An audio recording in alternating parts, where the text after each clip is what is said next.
Hi and welcome back to Arno TV. I'm your lovable host Arno, coming back to you with another video. So people, I've told you that these people day by day are erecting this brand new multilateral global system that they want to put into place that's going to be run by Schwab and all his acolytes over at the WEF. Well, I'm not kidding, because if we look around the world at what's going on and all these draconian measures that have been pushed out here, there and everywhere, well, let's go over to the internet. And let's look today at what's been going on in Australia. Thousands of anti-lockdown vaccine mandate protesters march at COVID rallies across Australia. This article was published last Saturday, the 20th of November, because all across Australia, large rallies have been held around the country in most state capital cities, with protesters opposing COVID-19 lockdowns and vaccine mandates and all these draconian measures that these people are trying to push through. The protests are part of an international day of demonstrations. In Melbourne, the rallies followed a week of protests over the Victorian government's pandemic bill outside the state's parliament, and this has been a controversial bill that the Victorian government have been trying to push through under the table. In The Guardian, here's an article about what's been going on. Australia's COVID protests, threats against traitorous politicians as thousands rally in capital cities. Thousands of people have marched in freedom rallies in Melbourne, Sydney, Brisbane, Perth and Adelaide, with the largest crowds in Victorian capital as protests against the state's government's pandemic legislation has ramped up again. Protests marched from Victoria's State Parliament down Bourke Street and up to Flagstaff Gardens, carrying Australian flags and placards bearing anti-vaccination, anti-lockdown, anti-government slogans, whilst chanting "Kill the Bill," "Sack Dan Andrews," and "Aussie, Aussie, Aussie, oi, oi, oi." The rally drew a significant increase in numbers following weeks of protests against the Victorian Premier's Public Health and Wellbeing Pandemic Management Bill in 2021. Which previously came to a head last weekend when thousands of people marched through central Melbourne in a demonstration, including prop gallows, protesters posing with nooses and chants of "Hang Dan Andrews." The bill, as introduced by Victorian government, would allow the Premier to make an indefinite declaration of a pandemic and a state of emergency, give the health minister power to make broad public health orders and grant authorised officers the power to detain people under quarantine. This legislation has been highly objected to by the Victorian population, and this is what these people are trying to push through under the guise of this pandemic. As I've said before, these people are using this pandemic, to push this agenda of the Great Reset, the Fourth Industrial Revolution, stakeholder capitalism, etc. And I've told you that all these people are working with the World Economic Forum and Klaus Schwab. Well, I'm not kidding, because if we go over to the World Economic Forum's website and let's look at an article that was published and last updated on the 23rd of May this year about mental health framework launch, youth mental health framework launch. This week, the Forum and Origin jointly launched the Global Framework for Youth Mental Health in a virtual event that included over 500 participants from around the world. According to Patrick McGorry, the executive director of Origin, young people are facing a 25 to 30% surge in terms of risk for mental ill health, given the economic fallout that's underway as a result of the pandemic.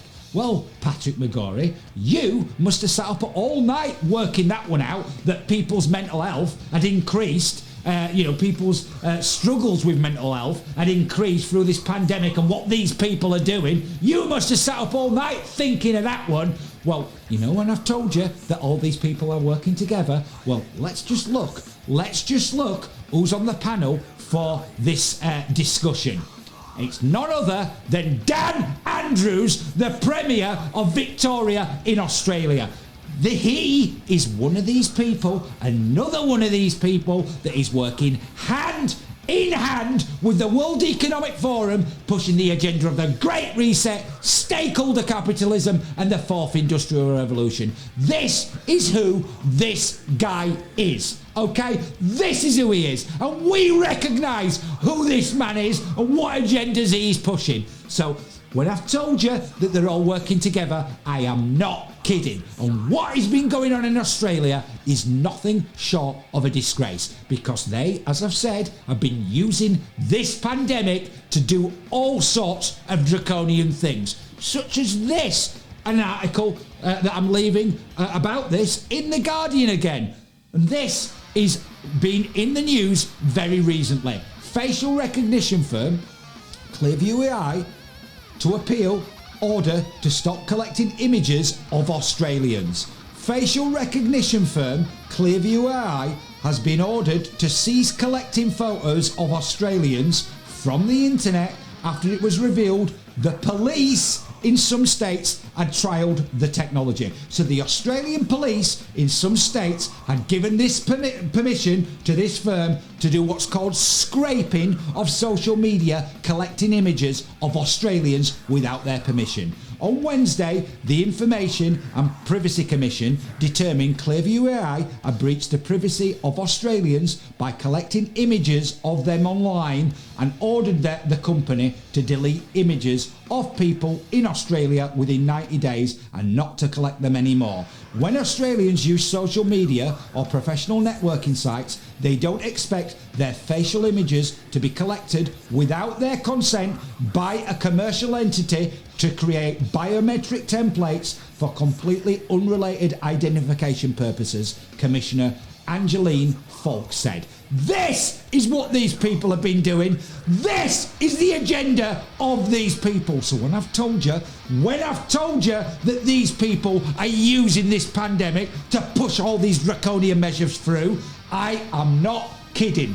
This is what's going on, people, and it's about time that people start to wake up and recognise what's going on, and also recognise who these people are. Such as another one in Australia who's come out with all sorts recently, the Chief of Northern Territories, Michael Gunner. Let's just hear the mantra and the narrative of this man. Let's hear what he has to say for himself. So I'm just going to turn the music round and let's just listen to what this draconian man, Michael Gunner, the Chief of the Northern Territories, has to say for himself. The other side of this.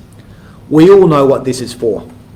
We are trying to protect the oldest continuous living culture on the planet. We have tens of thousands of years of history, law, custom and song to keep alive. And if anybody thinks that we are going to be distracted or intimidated by tinfoil hat wearing tossers sitting in their parents' basements in Florida, then you do not know us Territorians. Thank you.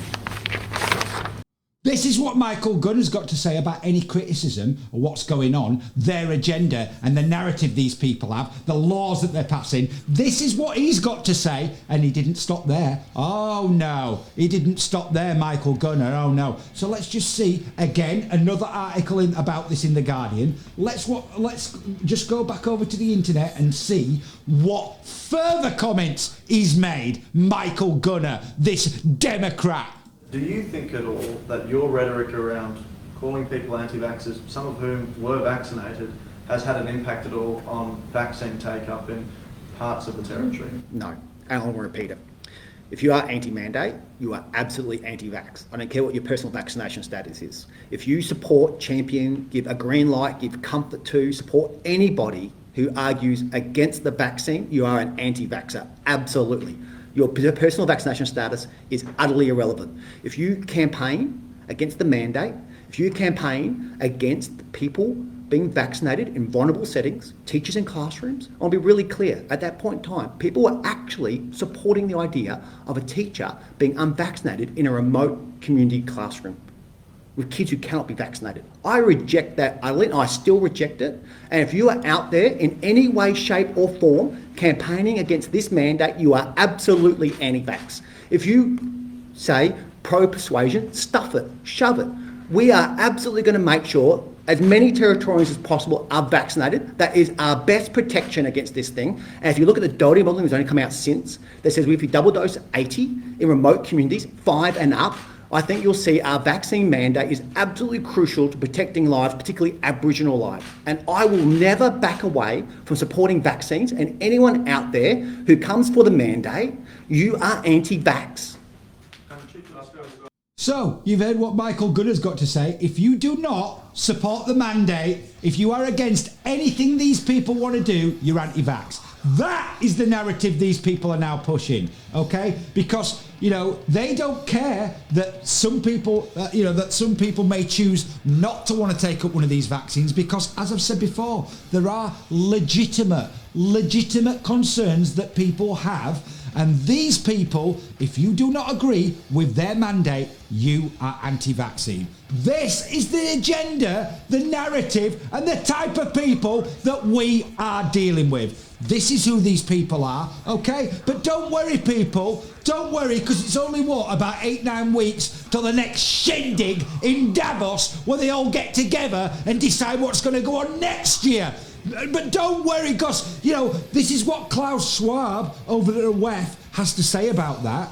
The pandemic has brought far-reaching changes in a world full of uncertainty and tension, and personal dialogue is more important than ever.